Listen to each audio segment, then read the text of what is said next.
So, 7 years ago, I did a cartoon episode flashback on Double O Chipmunk. And I figured, you know what? I'm going to try something, that a lot of people seem to be doing once in a while. And that's basically do an episode review on an episode that, well, I've watched in the past growing up. And, of course, as you probably know by the title, and I just said what it was, I'm talking about Double O Chipmunk from Chip 'n Dale's Rescue Rangers. Now, when this episode aired, it definitely was a game changer in my opinion because it set the tone for at least 2 out of the next 3 Disney Afternoon series where we would see somewhat of what was going on in this episode inspire what would happen in 2 episodes individually with those series. And of course what I'm talking about is the fact that the Rangers kind of go outside of their element and basically outside of their original designs and become totally new characters. Now the premise of this episode is real simple. Dale, being who he is a fan of spy movies along with Zipper. And one of his favorite spy heroes, or fictional spy heroes, is Dirk Suave. And his sidekick, I can't think of his sidekick's name right now, but he and Zipper are big fans of it. And basically, Dale feels that if the Rangers could apply some of Dirk Suave's techniques to the repertoire, that they could be a better team, that the team could be better than ever in fighting crime. So Dale devises, along with Zipper, to kind of start to contribute. So what does he do? After everybody goes to bed, he and Zipper decide to stay up, sneak into Gadget's workshop, take one of Dale's tuxedos, and basically soup it up into a super spy outfit or a super spy tuxedo. This, of course, gets the attention of the rest of the Rangers who are asleep and wakes them up. And when they see what's going on, Dale basically says, okay, you guys caught me? I'm going to show you what I'm doing. And he reveals what he's been up to. He reveals basically what he was up to, I should say. And he basically shows that his bow tie can now take pictures. He shows that once he pulls his flower on his tuxedo, that it basically ignites, or what's the thing I'm trying to look for? It operates the helicopter blade, if you will, the chopper blade. And then he also shows that his cufflinks are smoking cufflinks. Which of course smokes up the entire treehouse, the entire Ranger headquarters, if you know what I mean. And out of everybody that sees this, the one that's the most impressed is Gadget. And of course, if you're a Dale Gadget shipper, this basically fuels your suspicions that maybe Disney had something in mind when it came to these two down the line that they weren't able to achieve. Anyway, getting back to the story. Basically, Gadget feels sorry for Dale once everybody gets on his case for what he's doing. And Gadget decides, okay, she has tears in her eyes, she picks up the suit, and she's like, you know what? If Dale wants to be a secret agent, I'm going to help him. And I think the reason she wants to do this is because she sees how much hard work and dedication he put into this, and understanding as a creative inventor herself, how much, passion, how much something means to you once you put so much passion into it, only to have other people ridicule you for it. It's no wonder why she wanted to help him.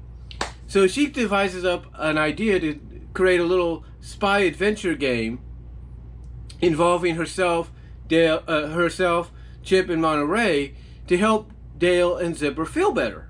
Mostly Dale. And the way they do this is by dressing up as secret agents. And this is where you get the image of Gadget as a femme fatale, with the yellow wig, with her skin, her fur, if you will, tanned a little darker, or colored a little darker. The bright lipstick, the bright eyeshadow, the bracelets, the necklace, the high heels, the dress, the whole deal. This is where you get that femme fatale image of Gadget. And this is also where Gadget basically does the one thing a lot of fans were wondering if she would ever do, disguised or not. She ends up kissing one of the chipmunks, that being in this case being Dale, right on the lips. And of course, Chip's reaction after seeing this is, of course, a bit of jealousy because maybe he was hoping he'd be the first. Now later on, he does get kissed on the cheek in that one episode with that baby Thaddeus criminal. Dirty Rotten Diapers, that's what it is. I was just thinking about it. Even, by suggesting being a little, by basically agreeing to Gadget's safety measures in that episode. But here, Dale is the first to get a kiss on the lips, which of course you could tell Chip's a little envious or jealous of, because the first thing he says to her after Monterey compliments her on a job well done, and her saying, this ought to make Dale feel better, the first thing that Chip says, instead of, saying, hey, good, instead of, what's the word I'm trying to look for? Instead of complimenting her himself as well, the first thing he says is, you didn't have to kiss him. And that obviously shows you that he's a little bit jealous that it wasn't him. Anyway, and I know I'm sounding like I'm a little off right now. I mean, I just got home from getting my shot, so I'm a little worn down a little bit.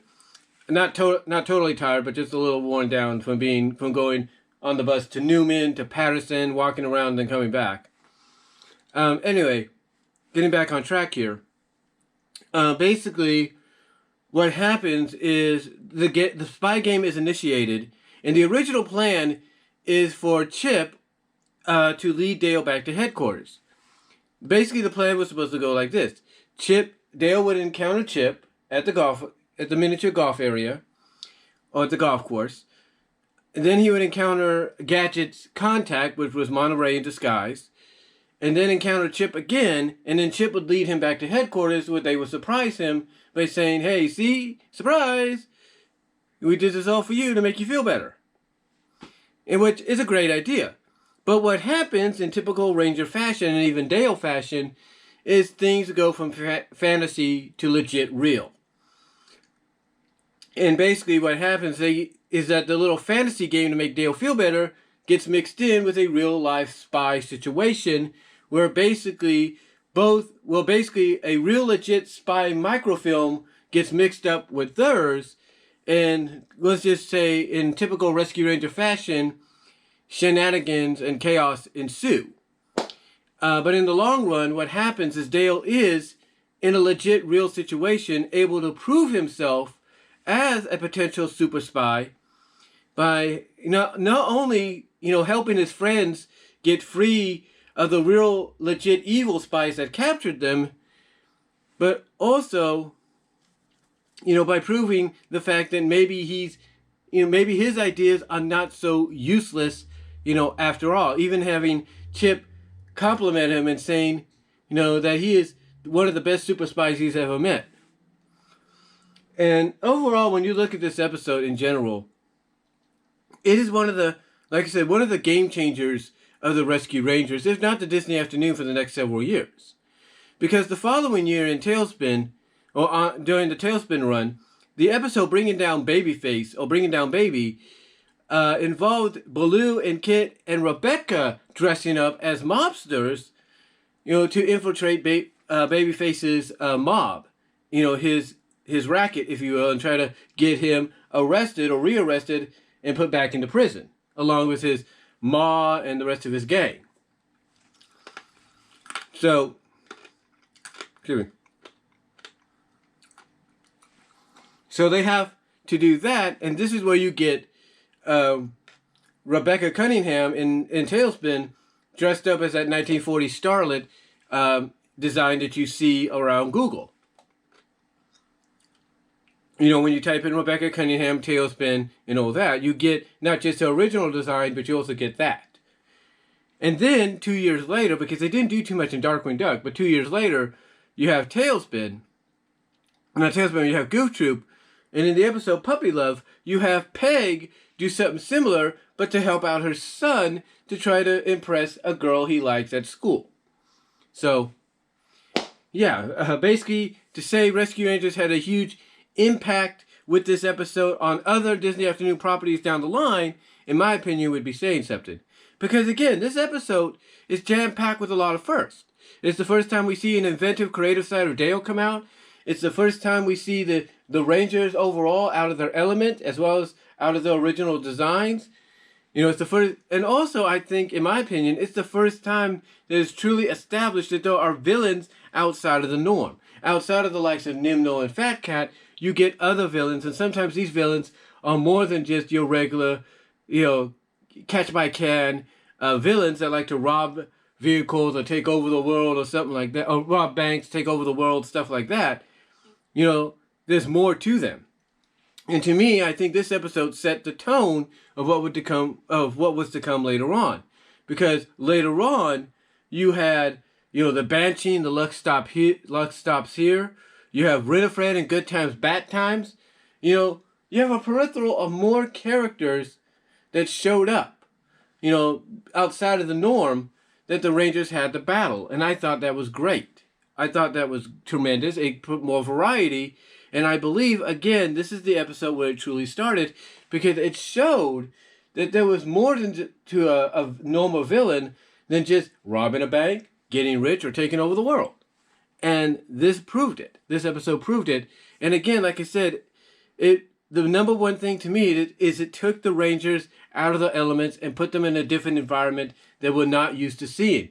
And the only other time we saw them do something similar was a couple of episodes later in Mind Your T's and Q's, but that wouldn't be until the second half, and basically that is similar to what we would see later on in Tailspin with Bringing Down Babyface, because you would have Chip, Dale, and Gadget dressed up as a rival mobster gang, I should say, to try to lure out and trap Capone in a trap because of finding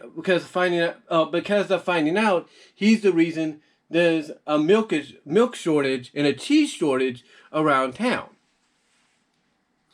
So yeah, basically this wouldn't be the first time, this wouldn't be the last time, I should say, because again we would see it a couple episodes later, and then I think this, along with Mind Your T's and Q's, is what helped inspire what we got in Tailspin later on with Bringing Down Babyface, and then later on in Goof Troop with Puppy Love. So those are just my opinions. I could be wrong. You have your own opinions. Let me know down in the comments on the live chat during the premiere. But to me, that's what I feel this episode did.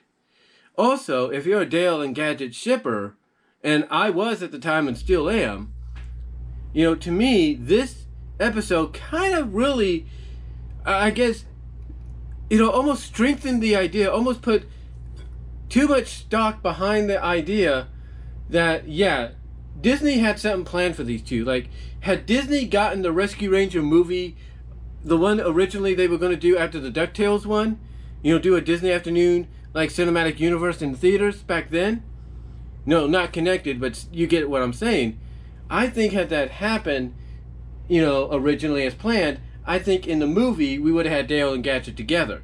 Because to me, the seeds, especially with this episode, had been planted to the point that it was just too evident that that something was going to happen. We just didn't know when. But overall, I can't say much more about this episode than I and others have already said about it. All I can say is if you have yet to check it out, which you should have by now, go to Disney Plus if you have it. Go to the Rescue Rangers. Scroll down and you should be able to find it, called Double O Chipmunk. And believe me, once you watch it, you'll see exactly why it's everything that I and others say it is. So, with that said though, guys, I can't say any more. Just check it out. And all I can say for now is thank you all for watching. Let me know what your thoughts are in the comment section below, as well as in the live chat during the premiere. And that's about it, guys. Until next time, God bless. Stay safe. Get vaccinated like I did today. As I mentioned in the previous video, I got my second dose of the Mandura vaccination, so I am fully vaccinated. I am good to go. And I would suggest you try it yourself as well, or try to get it done yourself as well. You will be happy you did it. I know some are reluctant to do it, but believe me, once you get it over with, you know, it'll be over with, believe me. But until then, guys, take care, stay safe, God bless, thank y'all for watching, and I am out.